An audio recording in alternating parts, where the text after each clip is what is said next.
Yo, Peaky Boy. Aujourd'hui, je vais te parler des Peaky fucking Blinders. Mon ami, les Peaky Blinders sont un gang de Birmingham et cette histoire se déroule en 1919, juste après la fin de la Première Guerre mondiale. Donc, avant de vous donner envie de regarder la série, je vais vous raconter l'histoire des vrais Peaky Blinders. La série est inspirée du gang des Peaky Blinders, un gang qui a été actif de 1890 à 1905. Ce gang était connu pour leur violence, leurs pareils illégaux et également pour les nombreux cas de personnes défigurées et tabassées par les Peaky Blinders.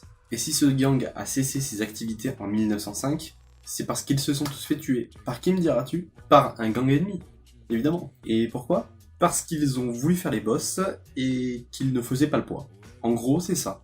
Donc, étant donné que la série se base sur un gang ayant réellement existé, comment cela se fait-il que la série se déroule en 1919 alors que le gang des Peaky Blinders est mort en 1905? Donc 14 ans plus tôt, pour resituer. L'explication à tout ça, c'est que tout ce qu'on peut voir dans la série, c'est fictif, de A à Z. Les personnages également.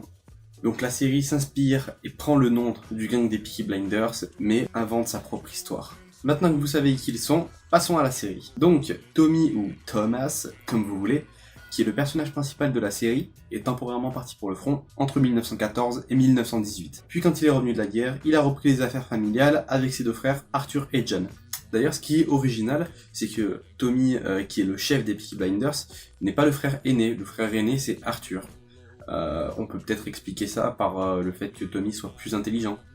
Donc, les trois frères et leur gang sont craints dans tout Birmingham, et c'est pas des anges, je vais pas vous le cacher. Entre raquettes, paris illégaux et troubles à l'ordre public, c'est à peu près le même portrait que les vrais, quoi, je vais pas vous le cacher. La série commence sur l'arrivée d'un inspecteur en ville, qui est là pour enquêter sur une cargaison d'armes ayant disparu. Évidemment, c'est Tommy qui a fait le coup, et c'est donc ici que les ennuis vont vraiment commencer. Entre les ambitions de Tommy, les gangs rivaux, et l'inspecteur envoyé par l'État, je vous cache pas qu'en 6 épisodes par saison, on n'a vraiment pas le temps de respirer. La série est toujours au galop, mais tout en réussissant à garder un aspect très calme et une tension toujours plus haute. Mais Peaky Blinders, ce ne sont pas que des histoires de gang. C'est aussi de l'amour, de la famille, de l'infiltration. Oui, il y a aussi des espions, je sais, ça fait beaucoup. Ou encore, la cause ouvrière. Voilà, il y en a vraiment pour tous. Et c'est aussi des décors tellement beaux et bien reconstitués qu'on se croirait réellement en 1920. Ou alors des plans de caméra toujours plus classe les uns que les autres. Enfin bref, et si je vous donnais mon avis global sur la série? Peaky Blinders est une série vraiment très complète et complexe. Beaucoup de choses se font comprendre avec beaucoup de subtilité dans les paroles, ou alors même dans les regards. C'est une série qui sait mettre de l'action, et qui sait faire monter la tension constamment, donc qui sait également te donner envie d'aller plus loin. Souvent les gens prennent l'excuse de la longueur pour une série. Ici, vous avez 4 saisons composées chacune de 6 épisodes, avec une 5e en préparation. Les épisodes font en moyenne presque 1 heure, ce qui peut permettre d'avancer tranquillement, un épisode par soir, tu vois, tu rentres du taf, tu rentres des cours, bam, 22 heures, petit épisode, 23 heures, tu te couches, hop hop, tous les jours tu fais comme ça. Et aussi, je me suis pas vraiment étendu sur les personnages, mais... Machallah, mais la plupart sont géniaux. Les personnages sont tous vraiment très travaillés, il suffit de vraiment pas grand chose pour pouvoir les cerner, ou les adorer même. La série joue également énormément sur la psychologie des personnages. Tommy étant revenu de la guerre très peu de temps avant le début de la série, il a peut-être survécu, mais qu'on le veuille ou non, une partie de lui est morte là-bas.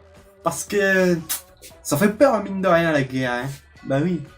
Et aussi, c'est une reconstitution aux petits oignons de Birmingham, enfin de tout ce qu'on pouvait voir à l'époque, que ça soit dans les décors ou même dans les mentalités. Enfin, j'y étais pas, mais tu vois, je pense quand même, je pense. Et pour finir, l'un des points d'or de la série, si c'est pas le plus gros point de la série, c'est une réalisation et un casting 5 étoiles. Y a rien à redire. En vedette, on a Cillian Murphy. Ensuite, on a Sam Neill. Vous savez, Jurassic Park. Derrière ça, et également dès le début de la série, on a Paul Anderson, qu'on a pu voir dans Le Revenant, ou encore dans Sherlock Holmes, avec Robert Downey Jr. Puis après ça, Tom Hardy, Adrian Brody, Aidan Gillen aussi. Vous savez, c'est Littlefinger de Game of Thrones. Enfin voilà, ça fait quand même pas mal de bons acteurs. Enfin bref, comme vous l'aurez compris, ça fait déjà pas mal de points positifs pour la série. Honnêtement, j'ai pas de gros points négatifs à relever. Et voilà, donc mon avis sur les Peaky Blinders, c'est que globalement, si vous ne savez pas quoi regarder comme série, honnêtement, foncez les yeux fermés, je vous garantis que c'est du beau. Enfin bref, j'espère que vous aurez apprécié la vidéo, j'ai essayé de faire au plus simple tout en restant assez complet sans spoil. Donc j'espère qu'après cette vidéo, vous avez envie de regarder la série. Et pour vous parler du concept de série ou sérien, dont cette vidéo est le premier épisode, c'est un concept qui a tout simplement pour but de vous faire connaître de nouvelles séries, en vous partageant mon avis sur la question. Donc là en soi, c'était une série que j'apprécie énormément, et une prochaine fois, ça pourrait être une série qui au premier abord a l'air très cool, mais qui selon moi ne vaut pas vraiment le coup.